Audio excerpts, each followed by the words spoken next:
From the CyberHub bunker and studio, you're tuning in to the CyberHub Podcast. And now for your host and CISO, James Azar. Good morning, security gang. Welcome to another episode of the CyberHub Podcast. It's great to be with all of y'all this Tuesday morning, July 30th, 2024. We've got a busy and packed show for all of y'all today. So before we get started, please make sure to subscribe, follow, share, and like us on your favorite social media platforms, as well as on your favorite podcast listening platform. You can find us on Apple, Spotify, and anywhere else you get your podcast. We got a packed show for all of y'all today. A lot to talk about, including data breach cost, including Microsoft finally kind of maybe lowballing the cost of the CrowdStrike outage, as well as some Olympics, cyber stuff, and physical stuff, and how they all kind of combine all together. All that and more on this morning's show, so don't go anywhere. Stay tuned. Let's go ahead and get the show going. And before we do that, we have a tradition here. If it's your first time tuning into the CyberHub Podcast, I take a shot of espresso with all of y'all to kind of give me the energy to get you everything you need in under 10 to 15 minutes, which is my hope. Again, some shows go a little bit more. But without further ado, my double espresso, coffee cup cheers, y'all. This is a Segafredo roast. It's really, really good, by the way. Really, really good. IBM released their cost of breach report this week, and it highlights the fact that breaches are nearly reaching $5 million, with healthcare being the hardest hit vertical. The tech giant worked with the Ponemon Institute to study 604 organizations affected by data breaches between March of 2023 to February of 2024. The breaches affected 17 industries across 16 countries and regions. They ranged from 2,100 to 113,000 individual records leaked. The researchers also interviewed 3,556 security and C-suite business leaders with firsthand knowledge of data breach incidents at their organizations. What stood out to IBM was the global jump in the global average cost of a data breach, which went which reached $4.88 million. Increasing from $4.45 million. Again, inflation hits there as well. Businesses are caught in a continuous cycle of breaches, according to Kevin Skabinetz, a vice president at IBM Security. The cycle now often includes investment in strengthening security defenses and passing breach expenses on to consumers, making security the new cost of doing business. IBM based the $4.88 million figure on four activities: the cost to detect a breach, to notify victims, to conduct post-breach response efforts, and lost business due to the breach. The cost of forensics experts, hotline support, and free credit monitoring were paired with more indirect costs like in-house investigation and potential losses of customers. Overall, the researchers found that the cost of operational downtime, lost customer staffing, customer service help desks, and paying higher regulatory fines all increased over the last year. Lost business and post-breach activities alone accounted for nearly $2.8 million, the highest combined amount over the last 6 years. More than 45% of breaches tracked in the report involved customer personal data like tax identification numbers, emails, or addresses, and intellectual properties were leaked in 43% of the breaches. As you can tell on the graph here, so if you're listening, you're not seeing this graph, you can check it out on our Substack, jamesazar.substack.com, or our YouTube channel. Just go to youtube.com/CyberHub Podcast. You'll see that the healthcare industry was hardest hit with the largest increase, right? So from 2023, it actually declined by about just a little over 1%, 10% there. 2024 accounting for about 9.77%, $9.77 million there per breach, whereas in a financial industry, it's around $6 million per breach. And if you look at industrial, that's around 5.5 million, technology at 5.5 million as well, energy at $5.3 million, pharmaceuticals at 5.1 million, and professional services at $5 million. In the public sector, that cost is around $2.5 million. So that kind of lets you know more or less the cost of the breach, and then you average that out to about 4.88 million there. But the healthcare cost, so if you're in a healthcare and your cyber insurance policy is under $10 million, you're gonna pay out of pocket.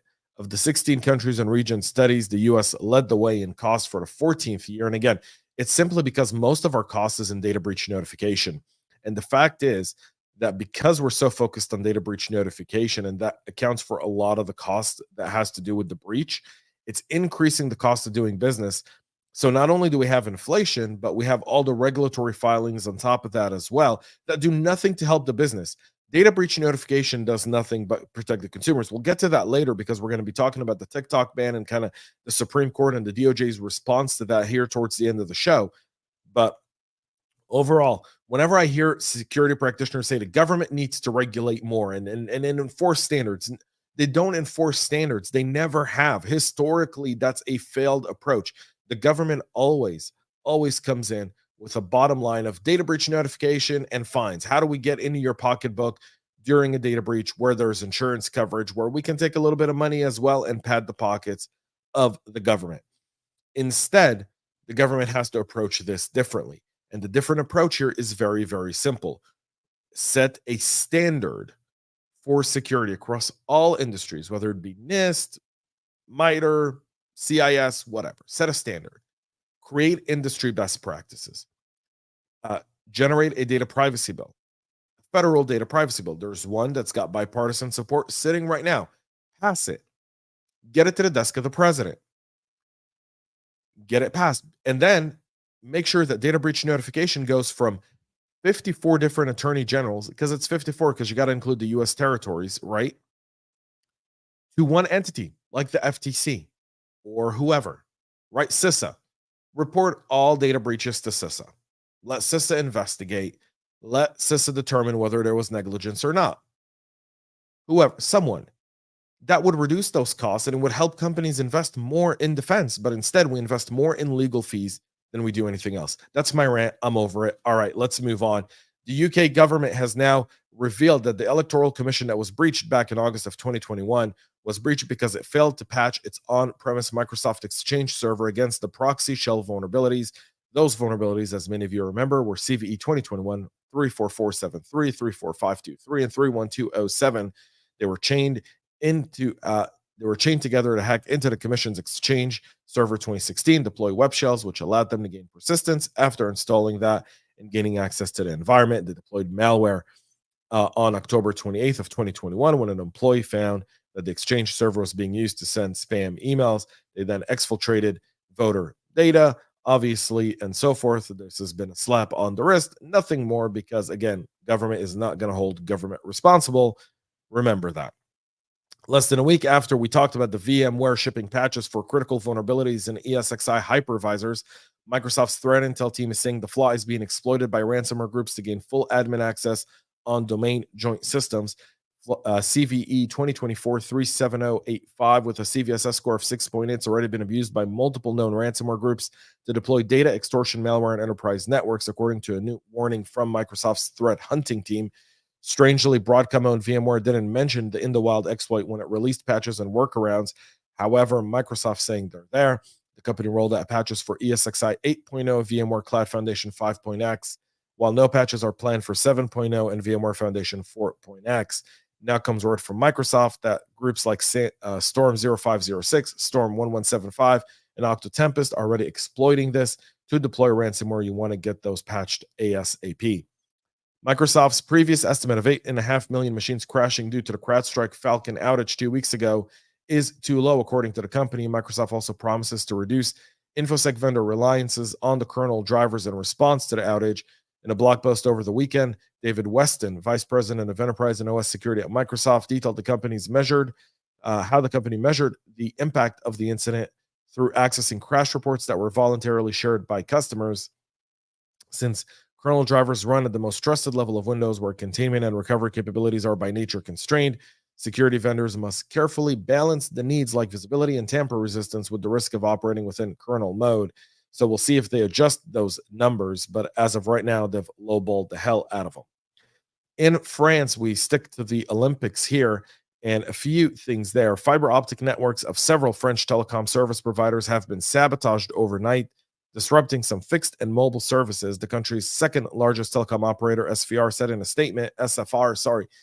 statement on X that its long distance cables were vandalized and the company's services may be disrupted in some impacted area. French police told news agency AFP that the incident occurred in 6 areas of France. Paris, the current host of the Olympic Games, wasn't impacted. And again, these are testing, right? So these highest alert, all energies focused one place, and now they're testing across the other ones. If you don't think it's coming, man. It's coming. They don't even know it. More on the Olympics, though. Sensitive data of several Israeli athletes in the Paris Olympic Games was published on Telegram in an alleged doxing attack on Friday. The information included blood test results and login credentials that required French anti-crime office to seek removal of the data after it was first reported. Group calling itself Zeus is allegedly responsible and also purportedly leaked the military status of the Israeli athletes on social media a day prior. Those who seek to harm the festivities of the joyous event, said Israel Katz, Israel's foreign minister, in a letter to his French counterparts. Both the Israeli and Palestinian delegations have been provided with extra protection. Not sure why. I've never seen a Palestinian delegation needing protection, but there's that there as well. Apple on Monday announced a hefty round of security updates that address dozens of vulnerabilities impacting both newer and older iOS and macOS devices. iOS 17.6 and iPad 17.06 were released for the later generation iPhone and iPad devices with fixes for 35 security defects that could lead to authentication and policy bypass and unexpected application termination of system shutdown and information disclosure, as well as denial of service and memory leaks. So Apple resolved those with the latest updates. On the devices that were not covered there, by the way, most fixes were also included in iOS 16.7.9 and 16.7.9 for iPad OS as well. You want to make sure you get those rolled out. Threat actors have exploited an issue in Proofpoint's email protection service to spoof well-known brands as part of a broad phishing campaign, according to Guardio Labs. As part of the campaign, the attackers were able to send millions of phishing messages per day and bypass security protections by exploiting a misconfiguration issue where excessive permissions resulted in the abuse of Proofpoint's service to add legitimacy to the phishing messages. It was dubbed Echo spoofing. The vulnerability allowed attacker to relay the phishing messages through Microsoft Exchange and then Proofpoint service so that the emails would be properly signed and authenticated. So again, misconfiguration within security devices becomes a risk for business. And so this is one of the unknown things as security practitioners. Whenever we buy a security product, it is our job, our role to make sure that we implement it correctly, and we're constantly doing continuous improvement on that tool. The fact is that a lot of times, and this is the reality because we're overworked, we're understaffed, and we're dealing with an overwhelming amount of threats. And that's partially because we failed to communicate the need for us to do this. We've got to do continuous improvement on our products, continuously tightening them down. If we don't do that, we risk ourselves there in terms of leaving a misconfigured security products that instead of defending becomes a source of abuse. This is the case here with Proofpoint. And again, this goes into the idea that should security partners like Proofpoint or others invest more in implementation with the customer? Just saying, should that be something? Curious for your opinions. Put those in the comments. Let me know what you think. 3 individuals orchestrated a massive software pirating operation involving the sale of Avaya business telephone system software licenses worth over $88 million have been sentenced to prison. The 3 men named Raymond Bradley Brad Pierce, Dusty O. Pierce, and Jason M. Hines were also ordered to forfeit large amounts of money as part of the sentencing, ranging from $2 to $4 million each. The 3 men were indicted in Oklahoma in June of 2022. Hines pled guilty in July of 2023, while Bradley Pierce and D.O. Pierce pleaded guilty in September of 2023. According to court's documents, Brad and Dusty conspired with Hines to commit wire fraud in a scheme that involved generating and then selling unauthorized via direct international software licenses. The ADI software licenses were used to unlock features and functionalities of a popular telephone system product called IP Office, used by thousands of companies around the world. So they pirated that. They made $88 million. Brad Pierce was sentenced to 4 years in prison and forfeiting $4 million. Dusty was sentenced to 1 year and a day in prison, must also forfeit $4 million. Hines was sentenced to 1 year and 6 months in prison with additional 18 months of home confinement, and he will forfeit $2 million as well. Finally, the U.S. Department of Justice is asking an appeals court to reject the legal challenge of ByteDance, TikTok's Chinese parent company, to divest its U.S. assets by January 19th or face a ban. The move by the Department of Justice is the latest development in the legal battle after the law was signed. It passed by both chambers of the House and then signed by the president. The TikTok legal battle and political implications are significant. simply stating the following. Yes, there's a national security concern. Yes, there's legislative action.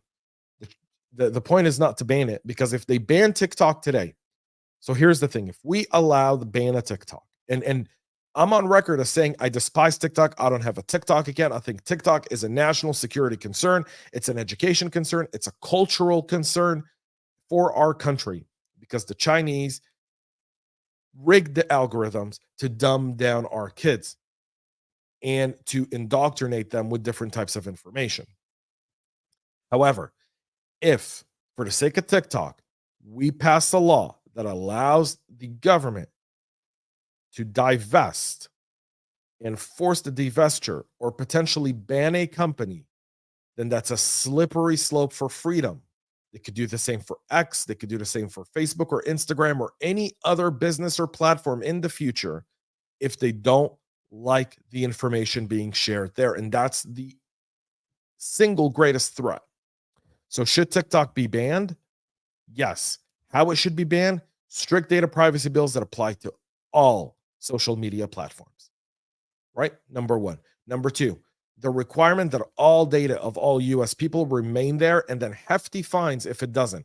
Meaning if for some reason ByteDance takes the data, sends it over to China, you should be able to fine them and or limit them by bandwidth, something along those lines. I'm not sure. I don't know. I'm not a legislature. This is a very, very complex issue, but I do know that the threat here is specifically around the fact that if they're able to do that to TikTok, my concern is later on, in a year or two from now, 5 years from now, 10 years from now, they'll say the threat is another platform, and they'll say that platform is a threat, and then they'll start to do the same action against that platform. And at that point, you no longer have freedom of business. It then becomes whoever's connected to the ruling party, whoever that is. And we're in a two-party system. Some people may argue even one, right? That would be the case. So just saying that's a significant issue. It's something that needs to be looked at, not in just the glasses that they're trying to give us here, but rather in the fact that I hope they strike down this ban. I hope they force Congress to pass a real data privacy law, a federal data privacy law to protect Americans once and for all. That's it for our show this morning. We'll be back tomorrow, 9 a.m. Eastern, live with all the latest and greatest. Until then, make sure to subscribe, follow, share, like. Go check out our Substack. And when you subscribe on our Substack, we get you this awesome espresso travel mug that you can take with you on your journeys. Until then, have a great rest of your day, and most importantly, y'all, stay cyber safe.